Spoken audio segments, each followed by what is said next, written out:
Welcome, everyone. Today I wanted to talk about perspective, and none of what I say on this little episode of my channel is financial advice. You need to make your own investment choices, and a lot of the people that are watching this channel are long-term investors, or they're just getting in the game now and they want to know where to put their money in. People are constantly worried about the price and what this and that. And it's obvious, everyone's in this game to make money, get rich, and get to that next level and provide themselves with some sort of financial freedom or reach their financial goals, whether that be getting out of debt or just doing something to augment their lifestyle. But there's no problem with that. And I think that being honest about your intentions is completely valid. Everyone in here is here to make a buck. But at the end of the day, I'm here to make a buck, but I'm also here to thrive within this ecosystem.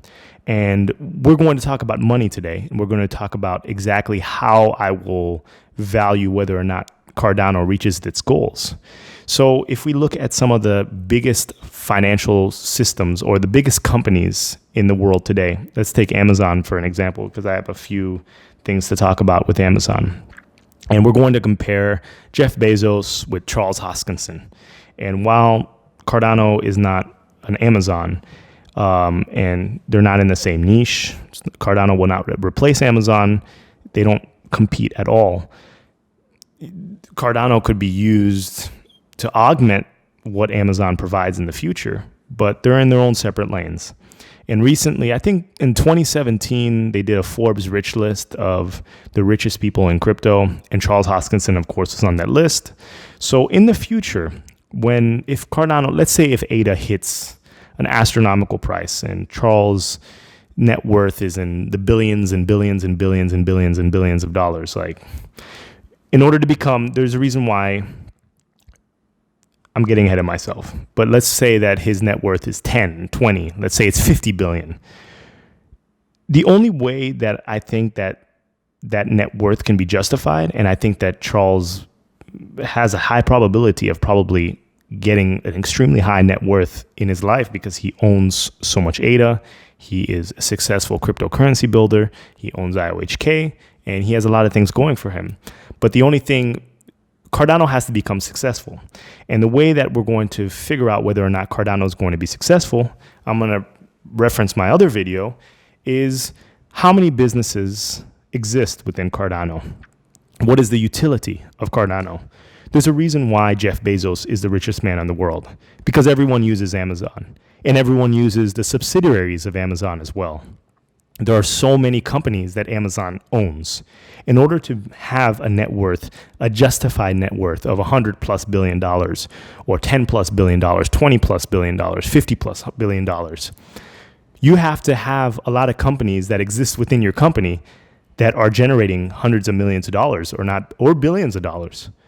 There are billionaires that are owned, their companies are owned by Amazon. There are 100 millionaires that their companies are owned by Amazon. Let me give you an example. Amazon owns companies like Ring, the doorbell, and you know the CEO of Ring is very rich. PillPack, Kiva Systems, Zappos. Kiva Systems is the robotic system.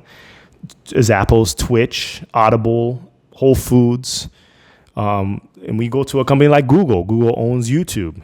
Apple owns a whole bunch of subsidiary companies that you don't even hear of. And all those people have net worths of tens of millions, hundreds of millions, if not billions of dollars. So in order to have a justified net worth of 10, 20, 50, 100, maybe in the future $200 billion, you will have to generate a lot of businesses under that are creating value. So Cardano is not the end.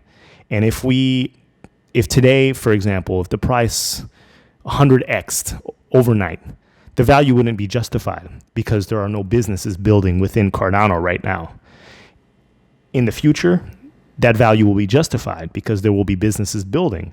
So your startup or the next person's startup that's actually generating value, that's what's going to determine the actual price of Cardano. And that's going to determine the net worth. That's going to justify the net worth of Charles. That's going to justify your net worth as an investor. That's going to justify the net worth of all the C-suite within IOHK. It's going to justify it. Right now, it's not justified. in the future, it will be justified. I think there are a lot of use cases for Cardano. And if the project is being used, and if companies are being acquired, and if businesses are being built, then the value is there. At the end of the day, we're going to repeat what I said in the previous video.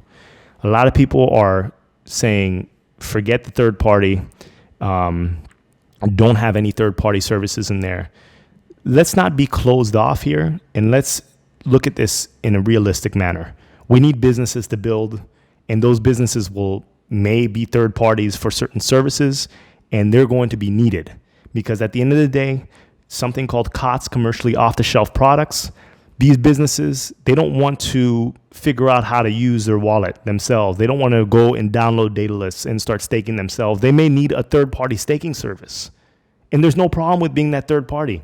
They may need a third-party service just to send a transaction, and there's no problem with that with that either. And an individual may need a third-party service to send a transaction, and they may be paying some small fees on the side. And I don't think there's any problem with that either, because businesses need to be built, companies need to be acquired, and the web needs to grow. Amazon, I don't know how many companies Amazon owns, but it's a ton. And Apple buys businesses all day. These companies, most of the businesses you've never even heard of. And a lot of these companies, these Fortune 500 companies, they buy businesses just to squash a competition. They don't even care what the business does. Most of them fail, and it doesn't matter. But as long as they're not encroaching on their network, encroaching on their business plan, they want to just collect all the pieces on the monopoly board. So moving forward, we're going to see exactly how successful it is by how many companies are building. So it's, right now it's a developer-centric game, but eventually it's going to be a business development game. So I know people may feel squeezed out because they don't understand Haskell, they don't know how to code, and sometimes developers come off like, oh, wow, you don't know how to code, then you shouldn't really be here. But they need us. They need us. They need us to build. They need us to build our companies and build our ideas. It's what it is. And if you're not concerned about that, then you're truly not concerned about the price. And those short-term price gains, they're meaningless. So let me know what you think.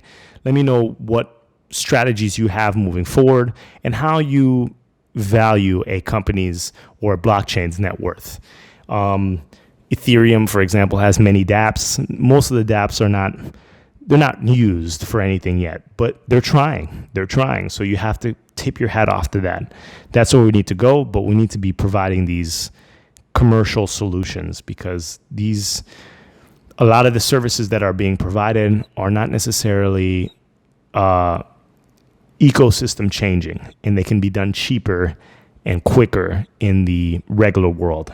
I'm tired of people saying that, I should be paying for my groceries in Bitcoin or paying within a cryptocurrency, because why?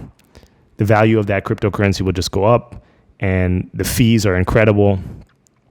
PayPal is free, and people are going to talk about centralized, decentralized. I don't care. PayPal is free. And we're going to talk about centralization versus decentralization in another episode. But those are my thoughts. This was a ramble. So let me know what you think. Do you think that the net worth of a blockchain or the net worth of a CEO that's running a blockchain company, how do you justify their net worth? And how will you justify the investor net worth? How will you justify the success of a particular network? So until the next episode, these are just unfiltered thoughts. I appreciate you, and enjoy your weekend or enjoy your week whenever I release this video. All right. Thank you. Bye.